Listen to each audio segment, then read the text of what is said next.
पहुँची पारिलानी प्रशासन किंतु साहाय्य सहयोगर हाथ बढ़ेला छोट एक प्रयास एक अनुष्ठान आमे कहूँ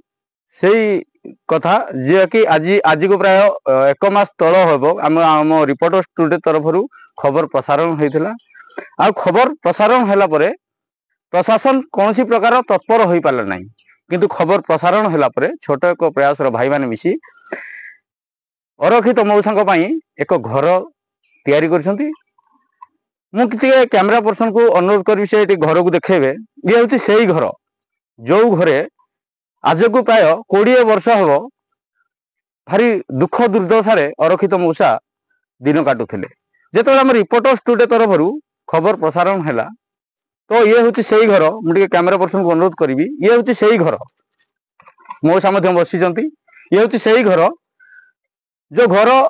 एक मास मध्य छोट एक प्रयास अनुष्ठान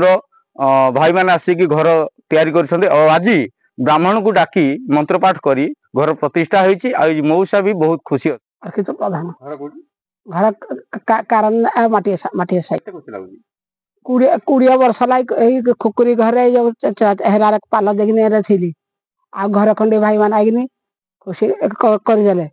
आ मन खुशी नुआ घर खंडे करदे पूजा पूजी सब नुआ घर प्रतिष्ठा है सब पिला आसिक पूजा अर्घा करके गला पिला मैंने आगे आसिक घर खंडे बजाले आ पिला मान को आशीर्वाद धन्यवाद आ मो मन टी खुशी टी है। जय जगन्नाथ छोट प्रयास सदस्य श्रीकांत साहू आपण प्रथम देखी मसे तेज रिपोर्टर स्टूडियो न्यूज प्रसारण होता जहाँकि आमर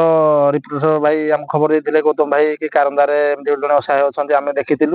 आम आखपाख समाजसेवी भाई सहायतार आम अनुष्ठान युवक युवती साहाय्य गोटे छोट घर तोड़ार संभव कर आज ब्राह्मण भी आसी घर प्रतिष्ठा है आखपाखर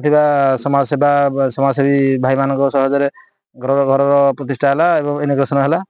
मौसा भी आप देखिपारे बहुत खुशी अच्छा आगे केमती सेवा कार्य चालू रहा हिंदोल कोण अनुकोण पहुंचा चेष्टा कर। जय जगन्नाथ मु छोट एक प्रयास मेम्बर अमृत सामल आम जो असहाय देखू पाखे सब ठिया हो ठीक सेमती आज कारंदा पंचायत गुड़मुंडारे आम अरक्षित भाई ठीक सेमती आज जो चाल घरे रोते जीवन यापन करते चाल घरे पानी गलुला आम आज गोटे छुटिया घरटे समस्त साहाय्य भाई मान साहाय्य आम आज छुटिया घरटे तोली पारिजे भाव सरकार तरफ माल योजना होते अरक्षित मौसा पाखे कौन योजना पहुँची पारि नथिला सरकारी ऑफिसर मान कथा कहवा सरकारी बाबू मान कथा कहवा ये बाबू मान अवहेला दुनिया रे अनेक निसहाय लोक कौन सरकारी सहायता पाई पार ना किंतु छोट एक प्रयास ये जो नियारा प्रयास से छोट एक प्रयास ये जो घर तैयारी कर देइछन हम मौसा सारा अंचल